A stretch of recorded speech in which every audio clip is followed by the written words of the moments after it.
शिराय पातं गङ्गामृतमधेकं यहति तयां च भोग्नामस्यादिनो विनितदेवीं देवं नमति सकलमस्मत्सर्वफला नरीशदततो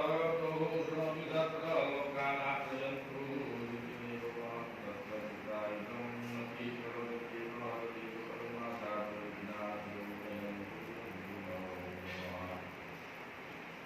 ओम जन्मवता विलय सुमति खंड जोगे ननागर विलयता ततोस्मिति दुर्गस्य कुमार तपति विधिलं रूपं कथेत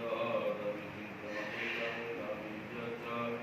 हन्तुरुतदेव पराक्रमाणा भयि स्वपि प्रकृतिदेव दयात् भीतव किन्यपमा भवतु तेस्य पराक्रमस्य रूपस्य शत्रुभयहारिकार्य